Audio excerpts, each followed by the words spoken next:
আচ্ছা, আমরা এখন যেটা করবো সেটা হচ্ছে জিওগ্রাফির ইন্ডাস্ট্রি। দেখো বেসিক্যালি আমরা যদি জিওগ্রাফির ইন্ডাস্ট্রি আর ইকোনমিক্সের ইন্ডাস্ট্রিকে একটু দেখার চেষ্টা করি, তাহলে বেসিক্যালি জিওগ্রাফির ইন্ডাস্ট্রি কি? জিওগ্রাফির ইন্ডাস্ট্রি হচ্ছে আমাদের কত প্রকারের ইন্ডাস্ট্রি হয়। কটন ইন্ডাস্ট্রি, জুট ইন্ডাস্ট্রি, উল ইন্ডাস্ট্রি, সিল্ক ইন্ডাস্ট্রি, কত প্রকারের ইন্ডাস্ট্রি হয়। আর জিওগ্রাফির কোন ইন্ডাস্ট্রি কোথায় রয়েছে, কোন ইন্ডাস্ট্রি থেকে কি পরিমাণ প্রোডাকশন হচ্ছে, কোন দেশ সেই পার্টিকুলার প্রোডাক্ট তৈরি করার জন্য ফার্স্ট। ঠিক আছে। ইকোনমিক্সের ইন্ডাস্ট্রি কি? ইকোনমিক্সের ইন্ডাস্ট্রি হচ্ছে আমাদের ইকোনমিক্স তিনটে সেক্টর দ্বারা তৈরি, বা economy primary sector, secondary sector and tertiary sector. মানে পুরো সেকেন্ডারি সেক্টর যেটা, সেটা ইকোনমিক্স ডিল করছে। মানে আমাদের জিডিপি কতটা এই ইন্ডাস্ট্রিয়াল সেক্টর থেকে আসছে, কতটা এমপ্লয়মেন্ট ইন্ডাস্ট্রিয়াল সেক্টরে রয়েছে, কি কারণে আমাদের ইন্ডাস্ট্রিয়াল গ্রোথ হচ্ছে না, এই ইন্ডাস্ট্রিকে কিভাবে ফ্ল্যারিশ করলে পরে বৈদেশিক বাণিজ্য করে আমরা বৈদেশিক মুদ্রা অর্জন করতে পারবো, কিভাবে ফর্মুলেশন করলে এক্সপোর্ট ইম্পোর্ট ঠিকঠাক হতে পারে, কি ট্রেফ ব্যারিয়ার হবে, ঠিক আছে, মানে ওই দেশের কোন প্রোডাক্ট এখানে আসতে পারবে না, কি করলে আমাদের দেশে আমাদের ইন্ডাস্ট্রিয়াল প্রোডাক্টের ডিম্যান্ড বাড়বে, কি করে সাপ্লাই বাড়ানো যায়। তো এই সব নিয়ে ডিল করছে হচ্ছে তোমার ইকোনমিক্সের ইন্ডাস্ট্রি। তো আমরা এখন যেটা করব জিওগ্রাফির ইন্ডাস্ট্রি, তো আমাদের প্রথমত যেটা জানতে হবে সেটা হলো টাইপস অফ ইন্ডাস্ট্রি।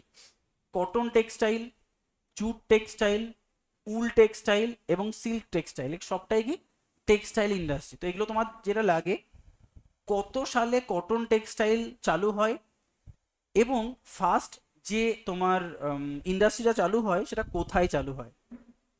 সেম পুরো জিনিসটাকে এরকমভাবে করা হয়েছে, যেমন তোমরা সবাই জানো, এটা অনেকবার পরীক্ষায় কোশ্চেন দিয়েছে, 1818-তে ঘৌসরি বা ফোর্ট গ্লেস্টারে ফার্স্ট কটন টেক্সটাইল ইন্ডাস্ট্রি চালু হয়, তাই একে বলছি আমরা ফার্স্ট মিল। কিন্তু এটা সাকসেসফুল হয়েছিল না। তাহলে যদি বলা হয় first successful cotton textile mill কোথায় তৈরি হয়, বম্বেতে, তাই এটাকে লেখা রয়েছে ফার্স্ট সাকসেসফুল। দেখো বেসিক্যালি এখানে কি বলছে, it is India's largest agriculture based industry. তাহলে এগ্রিকালচার বেসড ইন্ডাস্ট্রি যেটা, তার মধ্যে সব থেকে লার্জেস্ট যে ইন্ডাস্ট্রি সেটাকে আমরা বলছি কটন টেক্সটাইল ইন্ডাস্ট্রি। আচ্ছা, এটাকে বলা হয় it requires maximum number of labours. তাহলে সব থেকে বেশি তুমি দেখবে একটা কটন টেক্সটাইল মিলে পাশাপাশি 1000 লোক বসে রয়েছে। ও বোতাম লাগাচ্ছে, ও সঙ্গে সঙ্গে কলারটা কেটে দিচ্ছে, পরের জনের কাছে শিফট হয়ে যাচ্ছে, সেই কলার বোতামটা কলারে সেলাই করে দিচ্ছে। এরকম ভাবে দেখবে একটা ঘরে 1000 লোক বসে রয়েছে, সব থেকে বেশি লেবার লাগে এবং ম্যাক্সিমাম লেবারকে সব থেকে কম জায়গায় মানে আটকানো যায়। দেখো বলছি it is largest agrobase industry all over the India. Agrobase মানে এগ্রিকালচার বেসড। কেন? Cotton is an agricultural product. Cotton কোন সয়েলের উপরে হয়?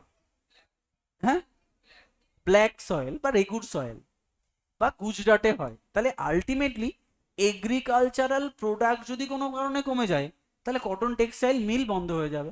তার মানে এটাকে বলা হচ্ছে largest agrobase industry all over the India. এবং একে কি বলা হয়? Footloose industry. লিখে রাখো, আর একটা পয়েন্ট একটু লিখে রাখো, পরে নোটসে অ্যাড করে নিও। দেখো it is an example, it is an example it is an example of footloose industry. footloose industry মানে ব্যাপারটা এরকম যে তোমার যেখানে যেখানে কটন তৈরি হচ্ছে ডিরেক্টলি সেখানেই মিল তৈরি হয়, যাতে করে এই কটনটাকে ট্রান্সপোর্ট করে বাই ফুট নিয়ে যেতে না হয়, এরকম ভাবে সেই জন্য বলা হয় কি ফুটলুজ ইন্ডাস্ট্রি। নেক্সট পয়েন্ট দেখো, বলো তো কটন প্রোডাকশনে টপ কান্ট্রি কোনটা? কটন প্রোডাকশনে টপ কান্ট্রি কোনটা? ইন্ডিয়া। লেখো first country, first country bracket লেখো প্রোডাকশন। তাও একবার চেক করে নিও, ঠিক আছে, চেক করে নিও একবার, ঠিক আছে, যে লেখোটা ইন্ডিয়া। আমার কাছে যে ডেটা রয়েছে সেটা 2020 ডেটা। একবার জাস্ট এইগুলো না এখন প্যানিক করার দরকার নেই। যখনই তোমরা এই ভিডিওটা দেখবে বা যখনই ক্লাসটা করবে, তখনই একবার সার্চ করে নেবে যে first country production wise textile মানে কটন কোনটা হবে, তাহলে অ্যান্সার কি হবে? ইন্ডিয়া। নেক্সট দেখো, নেক্সট হচ্ছে Maharashtra largest producer of cotton cloth. Maharashtra সবথেকে বেশি কটন ক্লথ প্রোডাকশন হয়। Gujarat largest producer of cotton, তাহলে কটন তৈরি হয় সবথেকে বেশি গুজরাটে, আর কটন ক্লোথ তৈরি হয় সবথেকে বেশি মহারাষ্ট্রে। আহমেদাবাদকে আমরা কি বলি? Manchester of India. কানপুরকে আমরা বলি ম্যানচেস্টার অফ নর্থ ইন্ডিয়া। কোয়েম্বাটুরকে কি বলা হয়? Manchester of south India. তো এইগুলো আমার একটু লাগবে। চেঞ্জ হয়েছে, তাহলে ঠিক আছে লিখে রাখো, তবে চেক করে নিও কিন্তু, ঠিক আছে? লেখো তাহলে চায়না লিখে রাখো সেকেন্ড, মানে ইন্ডিয়াকে লিখে রাখো সেকেন্ড, আর ফার্স্ট লিখে রাখো চায়না। ফার্স্ট হচ্ছে চায়না, চায়না, ঠিক আছে? আচ্ছা নেক্সট দেখো, নেক্সট একটা পয়েন্ট লেখো, বম্বেকে আমরা কি বলে থাকি? Cottonopolis of India. লেখো বম্বে, বম্বেকে বলা হয় cottonopolis, COTTON polis of India. বম্বেকে বলা হয় কটন পলিস অফ ইন্ডিয়া। আচ্ছা কটন মিল সব থেকে বেশি কোথায় রয়েছে? দেখো cotton mill maximum maximum in Tamil Nadu. কতগুলো রয়েছে? 652। কটন মিল ম্যাক্সিমাম রয়েছে তামিলনাড়ুতে, কতগুলো রয়েছে? 652। আচ্ছা নেক্সট দেখো জুট টেক্সটাইল 1855। দেখো রিষড়া ওয়েস্ট বেঙ্গল ফার্স্ট মিল তৈরি করা হয়। দেখো jute textile is largest agrobase industry in eastern India. যদি ইস্টার্ন ইন্ডিয়ার কনটেক্সটে দেখো তাহলে ইস্টার্ন ইন্ডিয়ার লার্জেস্ট যদি বলা হয় তাহলে জুট। ফাউন্ডার বিশ্বম্বর সেন, ইনি প্রথম এই জুট আবিষ্কার করেন। এবং দেখো স্যার জর্জ অকল্যান্ড, এই দুজনের প্রচেষ্টায় আলটিমেটলি তোমার জুট তৈরি হয়। ফার্স্ট কান্ট্রি চেক করে নেবে, জুট প্রোডাকশনে ফার্স্ট কান্ট্রি আমার কাছে যেটা ইন্ডিয়া। চেক করে নেবে, প্যানিক করার কিছু নেই। জিওগ্রাফির আমি অনেকগুলো ডেটার ক্ষেত্রে বলেছিলাম সর্বদা চেক করে নেবে, যেমন ফরেস্ট পড়ার সময় আমি বলেছিলাম ফরেস্টের ডেটা চেক করে নেবে, তো সমস্ত কিছুটা চেক করে নেবে। দেখো ওয়েস্ট বেঙ্গল, ওয়েস্ট বেঙ্গল এটা কি লার্জেস্ট প্রডিউসার অফ জুট, মানে ইন্ডিয়ার মধ্যে কোন স্টেটে সবথেকে বেশি জুট তৈরি হয়? ওয়েস্ট বেঙ্গলে। পাট। উল টেক্সটাইল, উল 1876-এ কানপুর উত্তরপ্রদেশে ফার্স্ট মিল, 1880 ধারিয়াল পাঞ্জাবে সেকেন্ড মিল তৈরি হয়। দেখো পাঞ্জাব ইজ অলসো মানে famous for goods and hosiery. আচ্ছা হোশিয়ারি ইন্ডাস্ট্রি বলা হয় না, মানে রেডিমেড গার্মেন্টস। এখন আমরা থরি কজন বানানো পোশাক পরি বলো তো? মানে বানানো বলছি, বানিয়ে পোশাক পরি। এখন দেখবে সেই রেমন্ডের কাপড় টাপড় সব ভোগে, ওরাই পাঠিয়ে দেয় যে আলটিমেটলি তোমরা বানিয়ে রেডিমেড নিয়ে আসো। এখন আর বানিয়ে পোশাক পরার মতো নেই, তাই আমরা এখন সব হোশিয়ারি ইন্ডাস্ট্রি, মানে রেডিমেড গার্মেন্টস। কমন শেপ 32, 34, 36, 38 শেপের কোমর বানিয়ে প্যান্ট বানিয়ে দাও, সবার হয়ে যাবে, এটাই ব্যাপার। এবার কিছু এক্সেপশনাল পাবলিক থাকে, তাদের হয় না, তারা বাধ্য হয় তোমার আলটিমেটলি দর্জিদের কাছ থেকে বানাতে। তাহলে নেই দেখো ফার্স্ট কান্ট্রি সেম চেক করে নেবে, অস্ট্রেলিয়া এবং চায়না ফার্স্ট অ্যান্ড সেকেন্ড, বা তুমি যদি বলো দুটোই ফার্স্ট একটা সময় ছিল, তুমি একবার চেক করে নিও কে ফার্স্ট কে সেকেন্ড, চেক করে নেবে। পাঞ্জাব লার্জেস্ট প্রোডাকশন হয় পাঞ্জাবে, তাহলে যেমন জুটের ক্ষেত্রে কে ফার্স্ট? ওয়েস্ট বেঙ্গল, তাহলে পাঞ্জাব হচ্ছে লার্জেস্ট ইন কেস অফ উল। দেখো লুধিয়ানা, অমৃতসর, খার, এই যে প্লেসগুলো রয়েছে এই প্লেসগুলো উল প্রোডাকশনের জন্য ফেমাস। নেক্সট দেখো সিল্ক, সিল্ক তো আমরা জানি সিল্ক হচ্ছে মথ। এটা অনেক প্রকারের মথ হয় যারা অনেক প্রকারের কোয়ালিটি সিল্ক তৈরি করে, যেমন বোম্বিক্স মরি, বোম্বিক্স টকস্টর, এই অ্যান্থেরিয়া অ্যাসিমেন্সিস, অ্যান্থেরিয়া মাইলিটা, পড়েছো না এগুলো সব যারা জুলজিতে? এই 4 প্রকারের মথ হয়, ঠিক আছে? এই 4 প্রকারের মথ 4 প্রকারের সিল্ক তৈরি করে, mulberry silk, tussar silk, eri silk আর মুগা সিল্ক। এই 4 প্রকারের সিল্ক তৈরি করে। তো এই 4 প্রকারের সিল্ক নিয়েই হচ্ছে সিল্ক ইন্ডাস্ট্রি। এর মধ্যে সব থেকে quality wise common, quality wise high হচ্ছে মালবেরি সিল্ক। এছাড়াও এর থেকে হাই কোয়ালিটি সিল্ক আছে, but this is not distributed all over the India. যেমন পাসিমিয়ান সিল্ক বলা হয়, যেটা কেবলমাত্র কাশ্মীর জোনে পাওয়া যায়। দেখো এটা বলছে, দেখো tussar silk is also called wild silk. আমরা চারটে সিল্ক বললাম, কি মালবেরি, তসর, এরি আর মুগা। দেখো মালবেরিটা সব জায়গায় পাওয়াও যায় না, মালবেরি অনেক দামি। তো তসরটা মোটামুটি সব জায়গায় চাষ করা যায়, এবং তসরটাই আমরা মেইনলি ইউজ করি। তসরের শাড়ি পরি না আমরা, আমরা না তোমরা, ঠিক আছে? তো এই তসর সিল্ক এবং সিল্কের শাড়ির বহুত দাম হয়। যদি অরিজিনাল মালবেরি সিল্ক হয় তাহলে তার দাম 16 থেকে 20 হাজার টাকা একটা শাড়ির দাম। তসর সিল্কেরও যদি অরিজিনাল হয় তার দাম 8 হাজার থেকে শুরু। আর আমরা কি করি, আমরা আর্টিফিশিয়াল সিল্ক, যাকে রায়ন বলা হয়, এই রায়ন যেটা হচ্ছে তোমার আর্টিফিশিয়াল সিল্ক, যেটা ইন্ডাস্ট্রিতে তৈরি করে সেই সিল্ক, যা পরে মারাত্মক গরম হয়, ঠিক আছে? তো সেইটা পাওয়া যায় 200 টাকায়, 400 টাকায়, 500 টাকায় সিল্কের শাড়ি পাওয়া যায়, বাট সেগুলো আর্টিফিশিয়াল সিল্ক। তো তসর সিল্কে ওয়াইল্ড সিল্ক বলা হয়, কারণ এটাই সবচেয়ে বেশি ওয়াইল্ড থেকে পাওয়া যায়। দেখো India is the only country যেখানে 4 প্রকারের সিল্ক তৈরি হয়, মালবেরি, তসর, এরি আর মুগা। ফার্স্ট কান্ট্রি চেক করে নেবে, চায়না রয়েছে প্রোডাকশন ওয়াইজ ফার্স্ট। এছাড়া দেখো কর্ণাটক, তুমি যদি বলো largest production of mulberry silk, চারটে সিল্ক বললাম, মালবেরি, মালবেরির সবচেয়ে বেশি প্রোডাকশন হয় কর্ণাটকে। আসাম, আসামে মুগা সিল্ক, আর জম্মু কাশ্মীরে এরি সিল্ক, আর উত্তরপ্রদেশে তসর সিল্ক। তাহলে চারটে সিল্ক কোন কান্ট্রি, চায়না আর ইন্ডিয়ার ক্ষেত্রে কোন স্টেট সবচেয়ে বেশি উৎপাদন করে সেটা দেখলাম।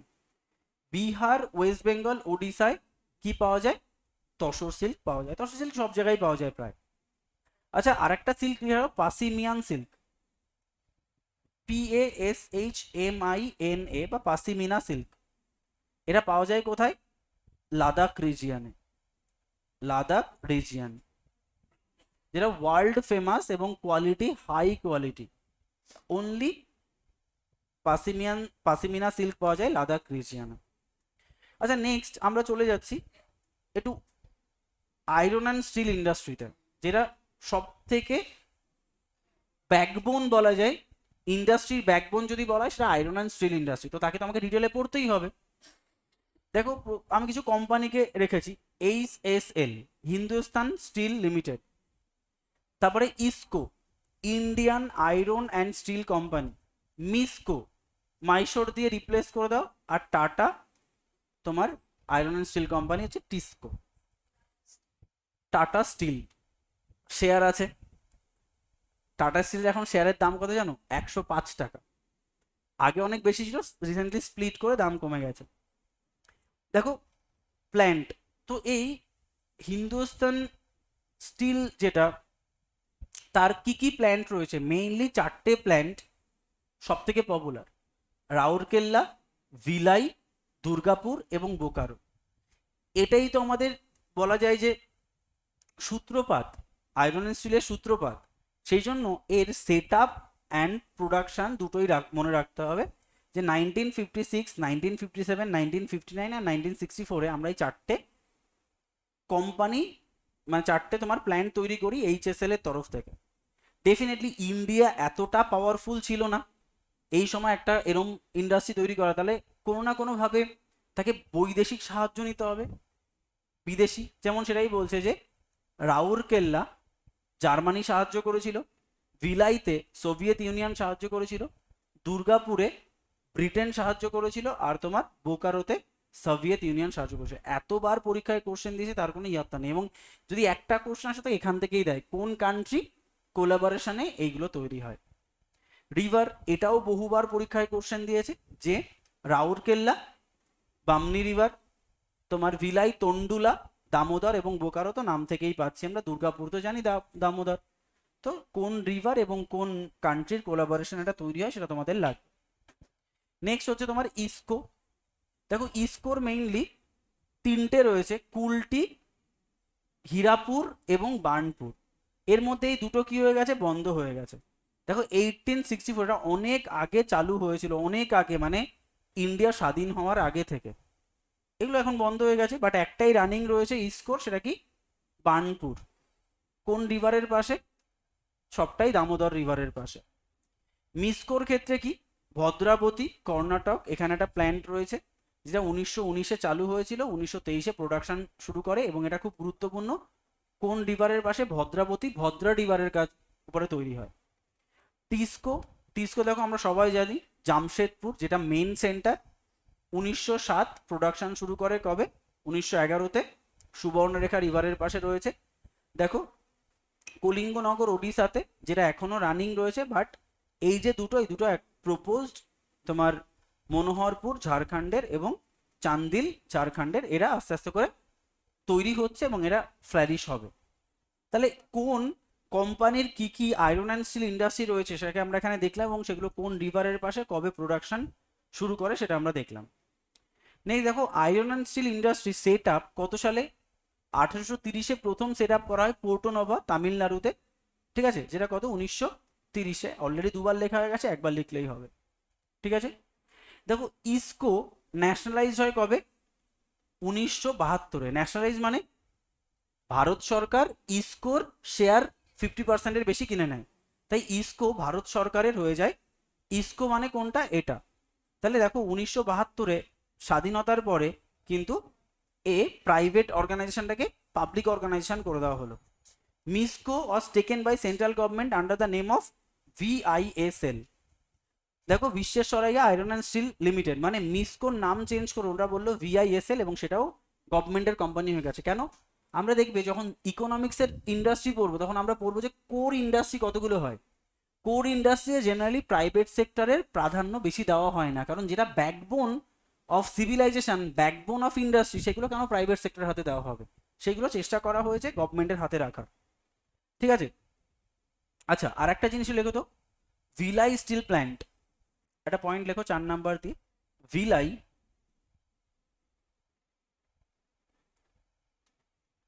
ভিলাই স্টিল প্ল্যান্ট, এসপি লিখলাম। Bhilai steel plant is India's largest, is India's largest power, মানে তোমার স্টিল প্ল্যান্ট। তাহলে ভিলাই হচ্ছে ইন্ডিয়াস লার্জেস্ট স্টিল প্ল্যান্ট। ঠিক। আচ্ছা টিসকো, TISCO, টিসকোর কোনটা? জামশেদপুর। জামশেদপুর, এই যে আমরা টিসকোর দেখেছিলাম না চারটে, তো জামশেদপুর যে টিসকোর যে জামশেদপুর এটা রয়েছে, সেটা লোকে India's largest steel plant, bracket লেখো প্রাইভেট। তাহলে প্রাইভেট সেক্টরের সব থেকে লার্জেস্ট যদি দেখা যায় তাহলে সেটা হবে টিসকো জামশেদপুর। আর লাস্ট আরেকটা পয়েন্ট লিখে রাখো, Kulti, KULTI, Kulti first successful steel plant, যেটা 1864-এ চালু হয়েছিল। কুলটি হচ্ছে ফার্স্ট সাকসেসফুল স্টিল প্ল্যান্ট, যেটা 1864-এ চালু হয়েছিল। সেলের শেয়ার পাওয়া যায়। ঠিক আছে, স্টিল অথরিটি অফ ইন্ডিয়া। তাই যারা জীবনে প্রথম স্টক মার্কেট শুরু করে সবাইকে বলে গভর্নমেন্ট সেক্টরে ইনভেস্ট করো, গভর্নমেন্ট সেক্টর ধোকা দেয় না। ঠিক আছে, তো এইসব সব গভর্নমেন্ট সেক্টরের কোম্পানি, তো ফলে এগুলো প্রোডাকশন ধীরে ধীরে হয়, বাট লস হওয়ার চান্স কম থাকে। কত সালে তৈরি হয়? 1973-তে।